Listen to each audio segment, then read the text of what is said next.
A very good morning and welcome to this edition of Yes 101's Visual Radio. Bringing you the news, I'm Hashni Pathirana, and before we take a look at your news in detail, let's take a look at your headlines first. News First headline.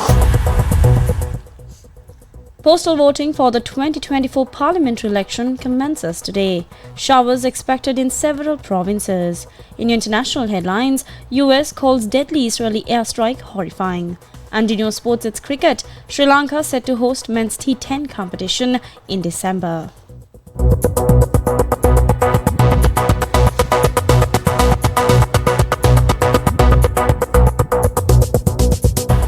On to your top story this morning, the postal voting for the 2024 parliamentary election will commence today.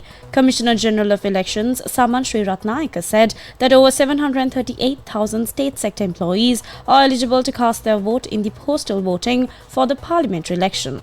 He further announced that having a valid identification card is mandatory for all postal voters. The Election Commission said that the postal voting process will also take place on the 1st of November and the 4th of November. For public servants who are unable to make their postal votes on these dates, the Commission has arranged for the necessary facilities on the 7th and 8th of November.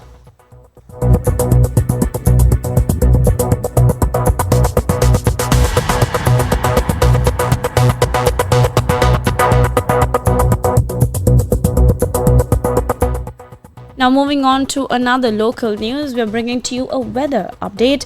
The Meteorology Department has forecasted several spells of showers in the western, Sabaragamuwa, northwestern and northern provinces as well as in the Galle and Matra districts. Showers or thunder showers are also expected in several other areas of the island during the evening or night. Fairly heavy showers, approximately 75 millimeters, are likely in some places within the Uva and eastern provinces as well.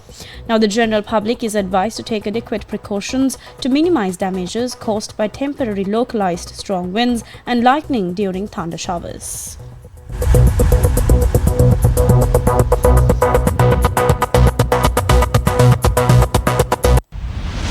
International news.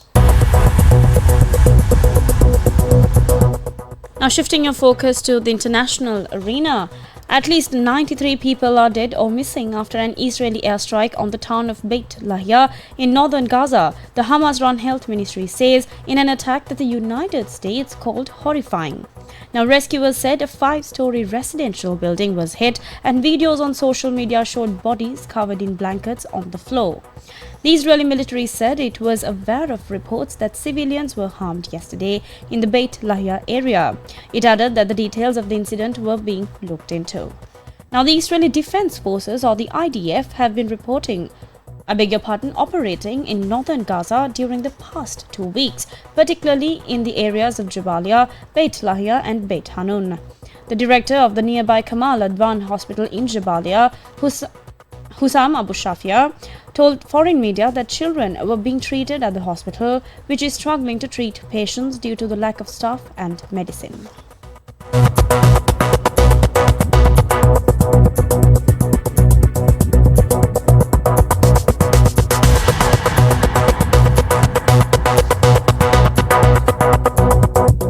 Sports news.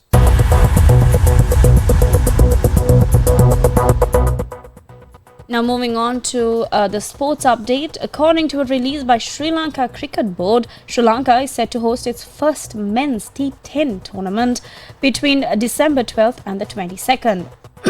Now, the SLC has long harbored aspirations of hosting a T10 tournament, though many of the previous plans had revolved around women's cricket. But with a partner, that is T10 Global Sports, now involved, the board is confident it will get a T10 tournament off the ground in December for the men. For now, the plan is for the draft to take place on the 10th of November and for 6 franchises to take part. One more franchise then has played in the 5 iterations of the Lanka Premier League, which is Sri Lanka's top T20 competition. Overseas players are expected to be involved as well.